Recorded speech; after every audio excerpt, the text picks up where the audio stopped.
up your frozen dinners, grab your TV tray, and settle in for another episode of the Plus Platoon, your podcast for all things Disney Plus, brought to you by Disney Plus fans. Watch along with us every week as we cover all the new, the old, the good, and the bad on Disney Plus. So put down that remote, don't touch that dial, and welcome your fabulous Plus Platoon host. Hey everyone, welcome to the Plus Platoon. We are a Disney Plus fan podcast that gives honest, spoiler-filled reviews of movies and shows on Disney Plus. We'll look at new releases, coming attractions, and we'll even go back into the vault to look at some of the classic Disney that's on the platform. Make sure you're subscribed and you will never miss a moment. I'm going to bring in Pete. Pete, good to see you this evening. Hey, Derek, I got my Guardians shirt on. I'm ready to talk about the Guardians of the Galaxy 2. Yeah. And we have Steve this week. Steve. Hi, Dooners. Yes. Hey, how's it going? It's going well. Guys, if you have not already, please like, subscribe, share, and that way you'll make sure you'll never miss any of the episodes. We've got a couple fun episodes coming up. So, this week, as Pete says, we are looking at Guardians of the Galaxy 2. Probably the ultimate daddy issue movie. There's a lot of daddy issues. Marvel loves their daddy issues for sure. But this is all daddy issues. It's almost entirely daddy issues, this movie for sure. Yeah. So, movie came out in 17? I think so, yeah. 2017. Basically, the subplot is that Rocket steals some batteries from a bunch of Bond girls. The Essentials or they're the Sentinels. Anyway, Yeah. they're all painted gold, and they only attack with like video game computers, with drones, essentially. Rocket steals some batteries from them, so they're chasing the Guardians. And then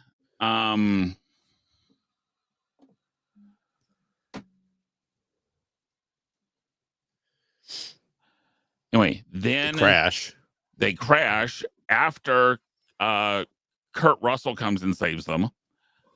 And we find out that Kurt Russell is the Sovereign. They're called the Sovereign. Okay. Is not quite a Celestial, because we've had those, and those are different in Marvel. But essentially, he's a god. Mm-hmm. Who we find out had a affair with Peter's Peter, right? Peter. Yep. Peter's mom, and Peter is his son. To make a long story short, too late, I know. He needs this power from Peter to help basically take over the entire universe and turn the universe all into a part of him. And the guy from Blue Man Group has come out after getting yelled at by Rocky. And Rocket. No, Rocky Balboa. Oh, Rocky. Yes, he does Rocky get yelled at by Balboa. Rocky. Yeah. Yes, Rocky Balboa was there. And ultimately he comes and saves him and talks. There's a line, anyone can be a dad, but it takes a lot of work to be a daddy. Right. Or I may not be your father, but I'm your daddy. Right. In other words, he's the one that raised him because he knew what ego, I know Stan Lee likes obvious names, but someone who's so self-absorbed with themselves, they call themselves ego. Yeah. And he ends up, ultimately, they destroy ego, and they get away from the gold people, and Blue Man Dude ends up saving Peter by blasting him into space. So That's the movie. So I'm going to start with Pete on this one. What rocked about Guardians 2? So again, to me, it comes down to the humor. I don't know what it is about what James Gunn writes or whatever, but it's just right in my wheelhouse of humor. I find this movie maybe not as funny as the first movie, but there's a lot of things in it.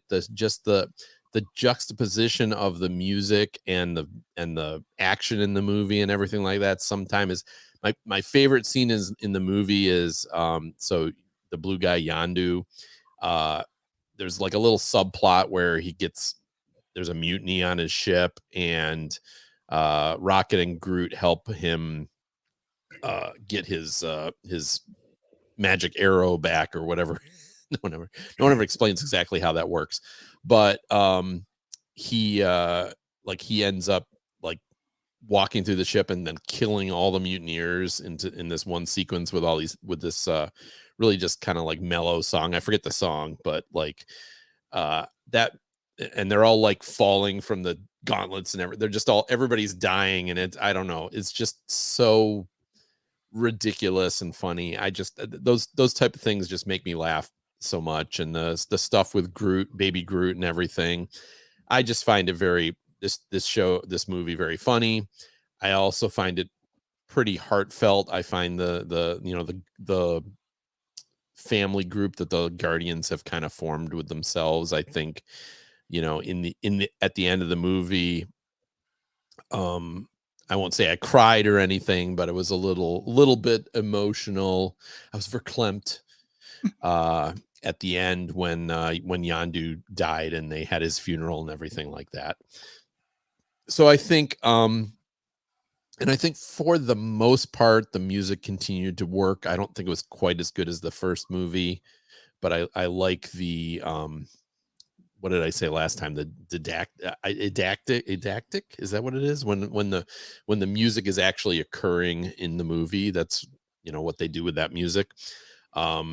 I get a kick out of that. So those are things I like.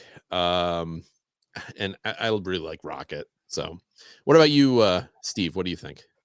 I have to agree. The music, love the music. I love the humor.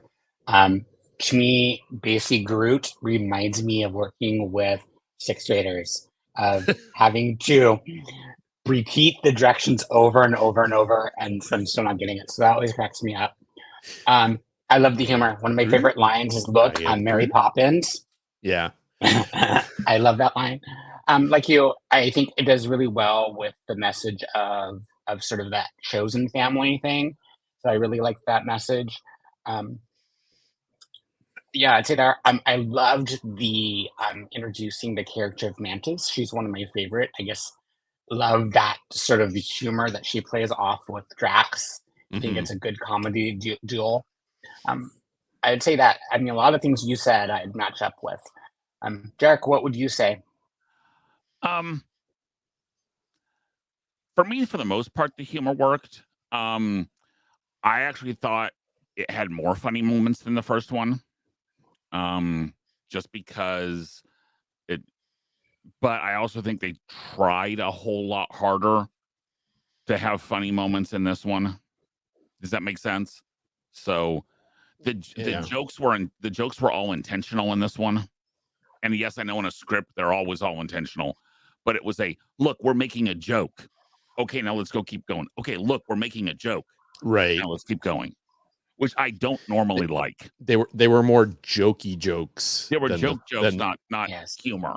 Right. Okay. Baby Groot was great. I would agree with you, Steve, and I would say it's not necessarily sixth graders. I would even say freshmen. Especially the do this right here. That button? No. Push that button right there. That button? So yeah, that's not just sixth graders. That can be as peak, I'm sure I can pile on. That can be just about anybody. Right. So yeah, the humor worked. Yeah, that's honestly probably what I thought worked the best. Now, direct from a incredibly hot car somewhere in Arkansas, we've got actually Kate's coming on and joining us. Kate, Hi, everybody. Sorry. You're in Arkansas now, Kate? Oh my goodness. I am in Arkansas. I am sitting in my car. They gave me a pickup truck, which I've never driven as a rental car. And I'm sitting in a parking garage in Fayetteville, Arkansas at the University of Arkansas, where I just literally got off stage about 15 minutes ago and ran to my car so that I could try to be on here to talk about Guardians. Oh, you love you, Kate, that you came on. yes. So we're in the what did you like? What'd you like phase. about the movie? Okay. Yeah. In my opinion, this is the best of the Guardians movies. To me, Baby Groot, while I enjoyed Guardians 1, Baby Groot makes this movie because of all the things you all just said. I personally, so I don't know if I've ever told you all, Mantis is my favorite superhero in the Marvel Cinematic Universe. I love Mantis so much, and this is one of the first times we see Mantis. I just love this movie. Now, I will be honest, this movie, I'm biased toward this movie because this was the movie, because of this movie, I was introduced to my husband because he was very good friends with Star-Lord at Disney, and I was friends with Baby Groot, who was a little puppet. And it is hard for me sometimes to listen to the soundtrack of this movie because it was the background music of where we did our meet and greets. So, like, I get very, like, sad when I hear some of the music because I miss that location. But coming from the movie, I loved this movie. I think the comedy is great.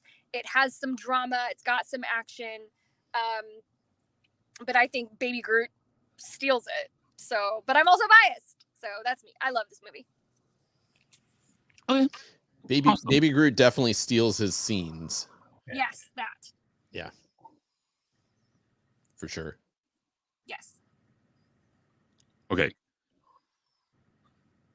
Sorry, guys. So now the question is. Now the question is, what should just be left on the Zune? What should not have been a part of this movie? Steve, let me go for you on this one. I had a Zune.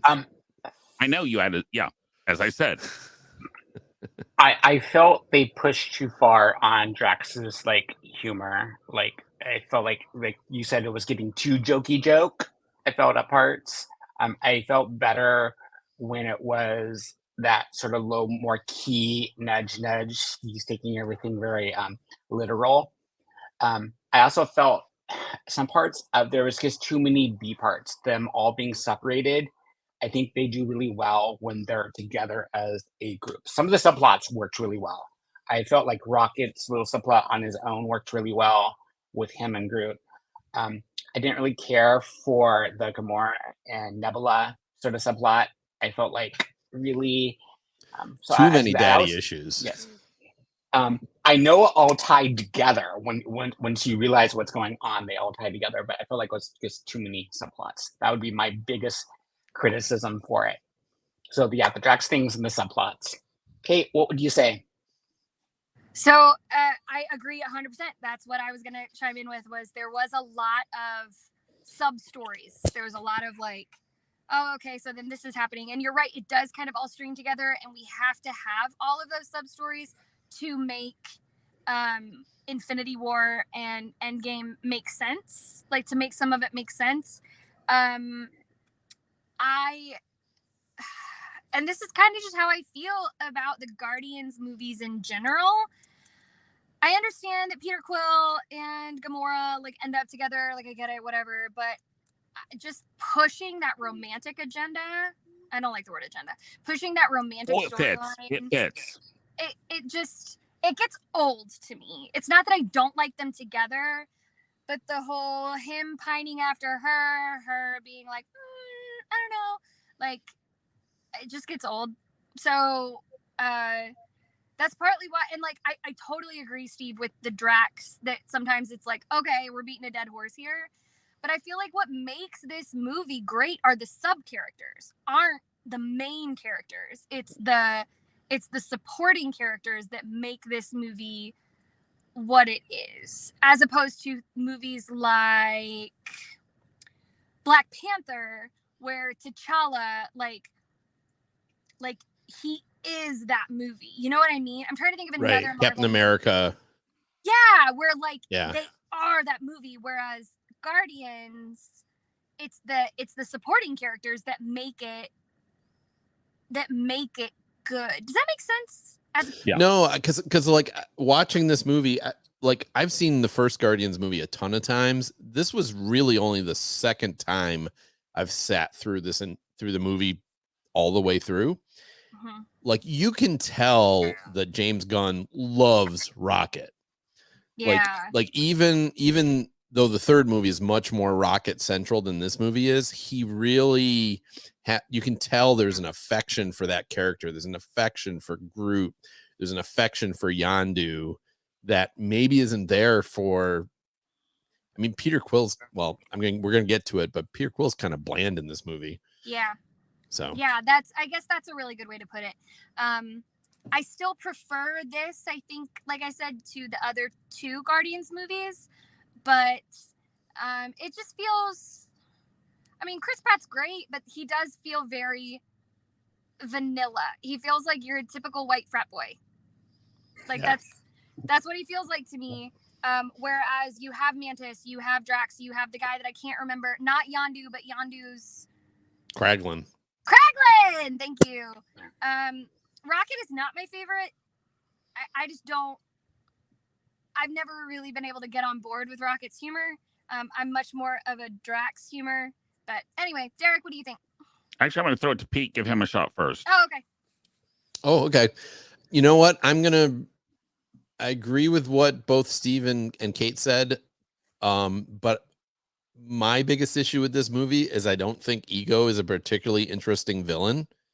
Like, from minute one, he's gonna be the bad guy. Like you can tell these stories and everything like this, but like sitting watching the movie, he's gonna be and this isn't Kurt Russell's fault, but I'm just saying, like, it's not an interesting, to me, he's not an interesting villain.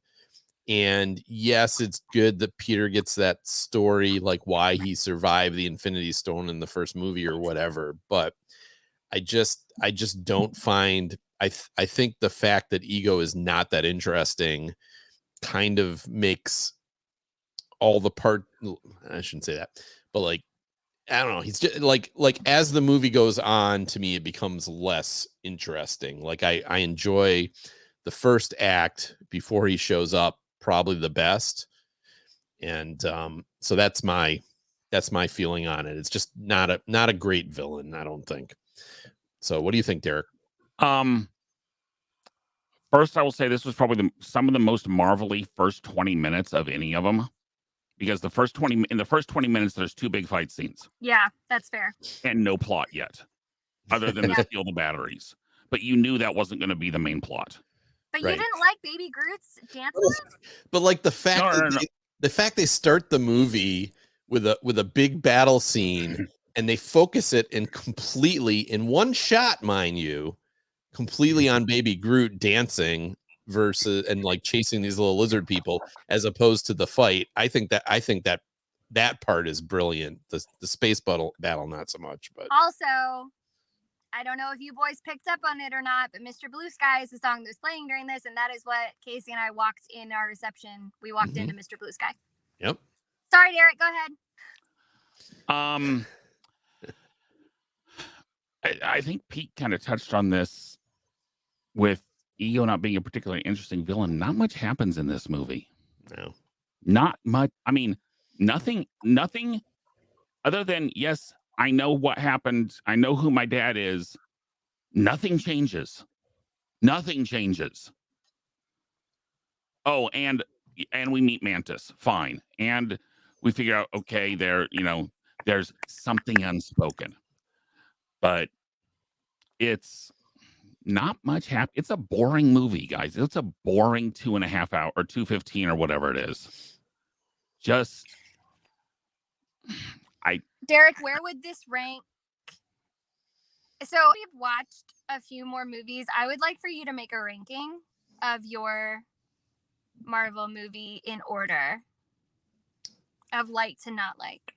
But we got to watch a couple more first. Okay. I will tell you right now, this is behind the first Guardians for me, definitely. Definitely. Really? Yes. That's surprising. Yeah, I thought you would like. It is for me. It is for me too, but I gave the first one Really? 5. So yeah. Same here. The first one ranks higher. Whatever, y'all. That's fine. What did I rank? What did I rank the first Guardians at, Derek? I will take a look at that while we are going on to this next question. Okay. Now, according to Drax, there are people who dance and people who do not dance. In one of the largest gimme answers for any question I have ever asked on this show, Kate, do you dance or do you not dance? Do you really need to ask that of me? Look at how my hair is curled right now. Y'all should see my shoes. Let me see if I can show you all my shoes. My shoes are so sparkly. Obviously, I dance. Always. Yeah. As I said, I don't think anyone here is shocked that that's the answer. I kind of like, I'm in my brain. I'm like, I wonder how these boys are going to answer. Okay. No, let's go with that. How do you think we're going to answer? Derek is not going to dance. Pete is going to dance, and Steve is going to dance. Well, I will tell her the first one is correct. I am not a dancer. I do not dance. I do not go to dances. I do not like watching dances. I do not. Your wife would dance with me. Not as much as you'd think. If I asked her to, she would. I mean, she and I will dance, like, if it's her and I, but just as far as just dancing, no. No. And yes, that's a literal and a metaphorical way. Is she's more of a dancer than I am, but I'm very controlled with my emotions, very reserved with my emotions. So, Mr. Midwest, especially to people I don't know. So there's that. Pete, dance or don't dance? My wife would definitely say I am not a dancer, but I think like I think when the rhythm moves me, I will dance, but I'm more of a like this kind of dancer as opposed to like formal dancer. Doing the white man overbite. Yeah, like just kind of like doing the robot and things like that. Making. I saw you at my wedding reception, busting a move, sir. Yeah, no, I'll do that kind of stuff. My wife wants me to like dance for like 3 hours straight, and like waltz and things like that. And yeah, I'm not that dancer, but like feeling the groove and like doing this kind of stuff. Yeah, I would say I'm a dancer. So. By the definition of the movie. What about you, Steve? I have no rhythm, but I will. That's not needed. I will be a seat. I tend to be a seat dancer, but get out on the floor like Derek. Usually not me, but if certain people can get me, go ahead and dance. But it's not very good. But I'm more of a seat dancer. That's fair. That's fair. I believe I was 3 for 3. Thank you very much. It's like I know my brothers. Yeah. Guys, we'll give our real answers later.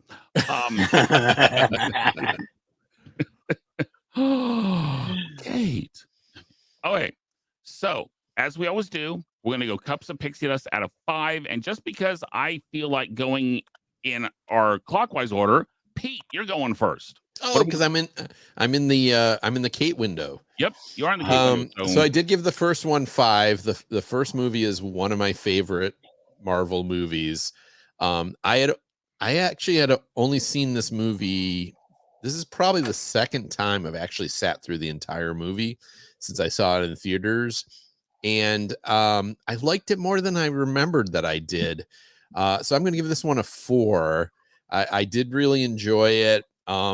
I do agree it has some flaws, but I did enjoy it a lot. So I'm going to give it a 4. What about you, Steve? I think I gave the first one a 4, and You this did? one. Okay, I did. So this one has to be 3.5. I like it, really like it, but not as much as the first. So I'm gonna go 3.5. Kate? Kate, I think we have lost. I think she froze. I think we have lost Kate. So if she comes back, we'll have her give her pixie dust rating. Yep. Yeah, I gotta go with, we're all about a half a point under what we gave the first one. I gave the first one a 3. This one's a 2.5, only because it's not as bad as some of the stuff I've given a 2 to. Mm-hmm. But I will not be watching this again. So, because as I said, it could have been a 20-minute Christmas special. Oh wait, they've done that. You didn't like the Christmas. Now I wonder now that you've seen 1 and 2, if you'd like the Christmas special more now that you know the characters. I don't know. And I think that's hard to say without me going back and rewatching it. Right. Yeah. True. So that's that. Okay. Next, we have watched Secret Invasion. We watched episode 5. There is one more episode. Nothing happens in this episode 5. He goes and gets his eye patch and his skull cap on. So, yeah. But I'm more concerned about predictions for the finale. What do you think's going to happen in episode 6? And Steve, I'll start with you. Whoever is the leader of the Skull, whatever, he's going to be defeated. I know this. They're probably setting up something for the next movie coming out. That's my prediction. I just really hope that we get to see more Olivia Colman's character. I mean, I really love that character. I think there could be some interesting backstory about where she came from. So anytime she's on the screen, I really enjoy it. I'm liking the series. I'm not like dying to see the next episode. So I mean, I could be fine probably never seeing the series finale, but I do like this type of movie, sort of the spy, the double cross, what's going on. So I'm enjoying that aspect, but I'm not like loving it. So that's my prediction. I can't remember his name. However, his leader, he's going to be defeated. I want to say Gravik. Grogu, but Gravik. Gravik. Okay. Good, thank you. Yes, he's going to be defeated. Grogu. That would be awesome if suddenly Grogu showed up and it turned out he was a Skrull. I think there'll be some indication that someone else is a Skrull that they don't. That's going to be big reveal. Okay. Well, for me, okay, it's going to be real interesting. Have we gotten confirmation that the Marvels happens after this series? I believe they have said yes. I believe they have. So if that's the case, we know Nick Fury doesn't die. Right. At least the Nick Fury that's on Earth doesn't die. Right. I'm still not 100% convinced that he's actually Nick Fury. But the other twist, and if you're going to go, but this is a Falcon and Winter Soldier type twist, the Olivia Colman character, I'm not sure is what she seems to be. Her being like the one detective officer, whoever in Falcon and Winter Soldier was actually the arms dealer. I'm not convinced that Olivia Colman's character is actually a good guy. So she may just be playing a really, really, really, really long game. The thing this is going to set up for me is at some point we're going to have to realize, okay, are we getting all of the main leader, the actual leaders back? Or is that not happening yet? I would bet it does not happen yet, but who knows? Like the Skrulls don't all go away and they're like the real president comes back and that kind of thing. So, yeah, I don't see that happening. But to me, the big twist is who knows if that. I'm still not convinced that's the real Nick Fury, and I'm not sure Olivia Colman's character can be trusted. Okay, Pete, your predictions. I'm predicting at some point in this final episode, Gaia will impersonate Nick Fury to meet with Gravik, and he'll shoot, stab, whatever that character, and it'll turn out we think it's Nick Fury, but it's not Nick Fury, it's Gaia, and then Nick Fury will show up and shoot Gravik. I don't know. I don't even care. Like, no, and see, that's the big thing is this cares. show is so small scale. I do not understand it. You made Super Skrulls, but there's only one of them. You made Gravik a Super Skrull. He doesn't give the power to anybody else on his team. Now he's starting to kill his own people. Like, it's a one-man show, and like I don't like. It's not a good bad guy. It's not an interesting I'm just like, I'm so frustrated by this show because I love a good spy show, and this is not a good spy show. I'm sorry. Not a good You know, it's just not. I mean, I do think we'll out Rhodey, right? You know, they'll like rescue him or whatever. They'll release him from whatever, and you know, Gravik's going to be defeated. It's, you know, I can barely care. I don't. I said it just feels so small to be this supposedly world threat that it's supposed to be. This show feels so like we didn't have the money to do a real secret invasion, so we just didn't have the money to hire the actual Avengers. Well, I understand why they don't have the actual Avengers, but you gotta have a few of them or something. I don't know. It's like, it's like Nick Fury. Bring in the new Hawkeye. Bring in those people. It's Nick Fury versus Gravik at this point, and it's just like, I don't know. I honestly barely care. I mean, we were talking about it before the show, and if She-Hulk didn't have such a terrible ending, this would probably be my least favorite Marvel show. I'm quite honestly so disappointed in the show. So I will watch the last episode, but you know, I would be surprised if it's anything but predictable in that Gravik's defeated, Nick Fury saves the day, you know, they release all the people that are being held hostage, and the whole threat is taken care of. And again, disappointed. Yeah, that's fair. So, okay, we've got Kate back. I'm so sorry. My phone overheated. No worries. First, pixie dust on Guardians 2. What did I give Guardians 1? A 4. I would give this a 4. Okay, that's fair. Any predictions for Secret Invasion episode, the season finale? I don't know. I don't have any predictions because as long as there's more Olivia Colman, I don't care. Okay. I think we all agree she's the best thing about the show. But is it because she's written well, or is it because she's just a fabulous actress? Like, honestly, in this one, I think it's both, but I think it's mostly written well. I think it's mostly she's playing it interesting. See, and I think that she could sit and read the phone book to me, and I would be like, that was the very best reading of the phone book I've ever heard in my entire life, ma'am. Could you please do another page? Like, didn't we hear that before in like Mighty Ducks?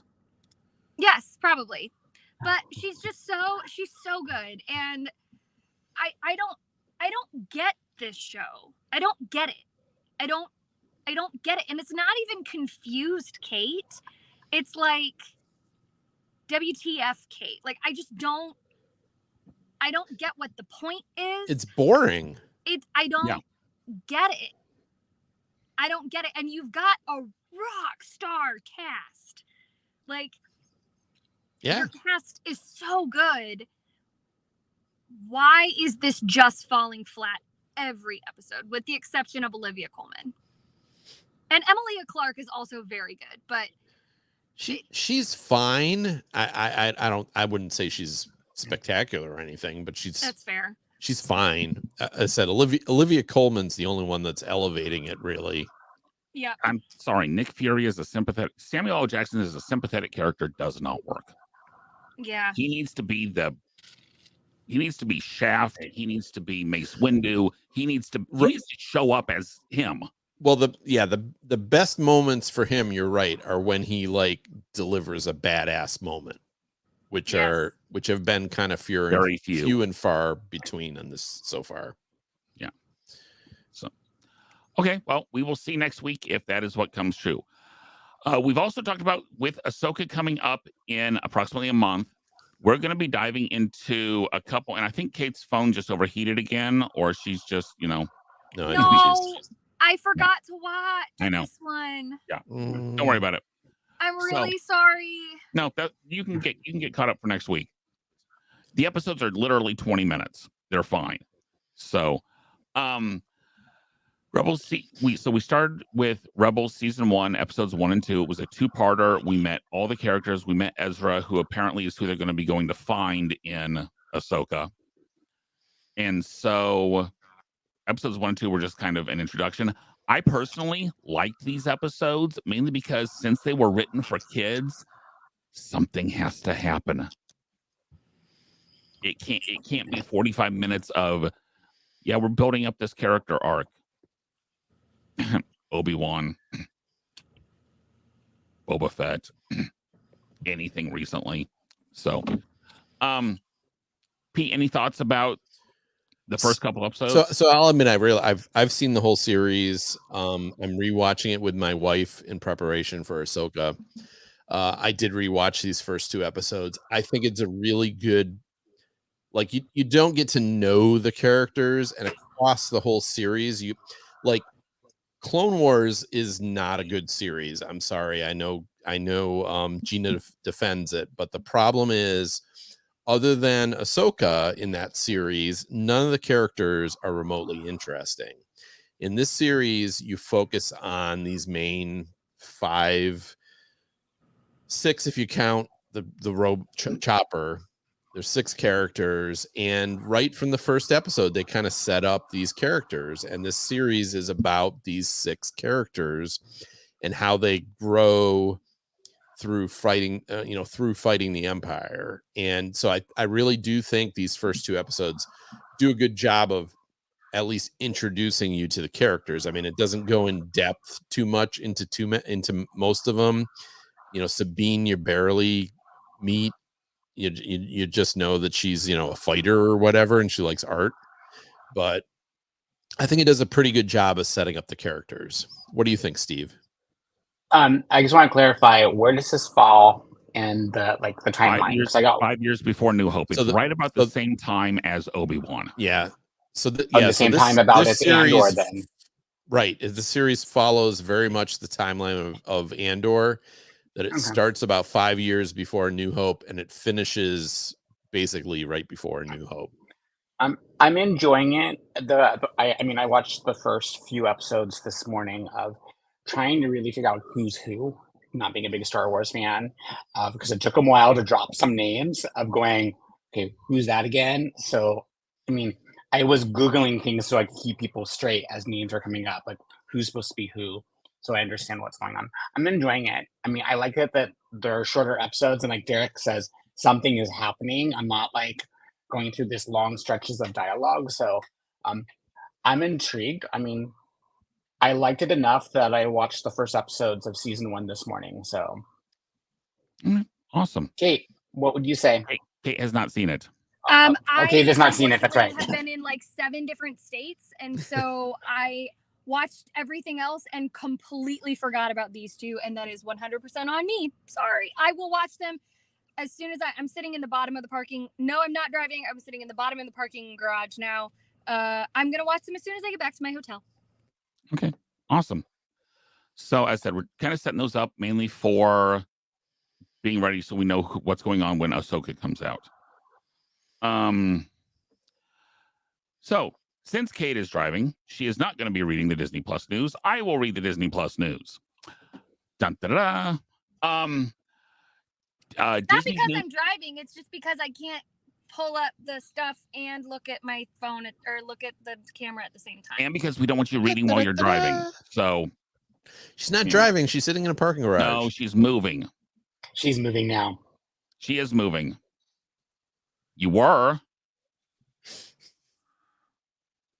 She's circling. So anyway, just because we can see the background moving, Kate. Anyway, so Disney's new Little Mermaid has been released to 4 purchase streaming platforms. This actually follows the same schedule as Guardians 3.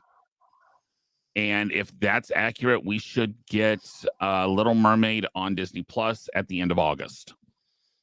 Oh boy. That being said, this will be the first one where we are going to, if we're going to watch it, someone on here has to see it in advance and actually like it in order for us to watch it. So I will probably watch it. Okay. Next, in an unsurprising move, Disney has announced that they are currently reviewing release schedules for movies and shows. Basically, anything after this weekend's Haunted Mansion is up in the air. They've actually taken some release dates off of some like November, December type movies just because they're going to need to stretch things out as long as there's no writers or actors. So, now I will say if the Haunted Mansion follows the Guardians and Little Mermaid release schedule, it will come out right before Halloween on Disney Plus. That would make the most sense too. That would make the most sense. Yeah. So, and if it sets about a 90-day, it sets about a 90-day turnaround on movies, gives it basically 2 months in the theaters, and then a month on pay-per-view essentially, and then it goes on to Disney Plus. Next week, we're going to be doing the Secret Invasion finale. Hoping to have our resident Marvel expert Micah on to discuss how much this does not connect to the comics, we're guessing, because the comics have a plot. And we're also going to be watching Rebels, 2 episodes of Rebels, season 1 episode 15 and season 2 episode 18. Watching those 2 episodes of Rebels next week. We're trying to keep it to 2 episodes or so a week, just so it's not a ton extra. Yeah. And with just the Secret Invasion finale, next week won't be too bad for you guys. If you have suggestions on what we should watch, we do have, after about the next 3 weeks, we've got some open dates, especially in August and September, of what we're gonna, what are we gonna watch? And if you've got suggestions for us, please email us at plusplatoon@gmail.com. We will use them. I went and saw a movie in theaters this week, but it wasn't a Disney movie. It was the Barbie movie. I did too. Did you like it? I did. I did too.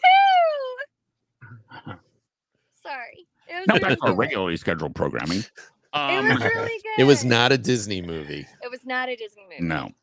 Yeah, that's what I've heard. So anyway, we have new episodes coming out Thursdays on YouTube and all major podcasting services for Pete, Steve, and Kate. We will see everyone next week. Bye, guys. Bye. Bye. Thanks for watching this week's episode of the Plus Platoon. Be sure to subscribe to the Plus Platoon podcast to keep getting great content each week.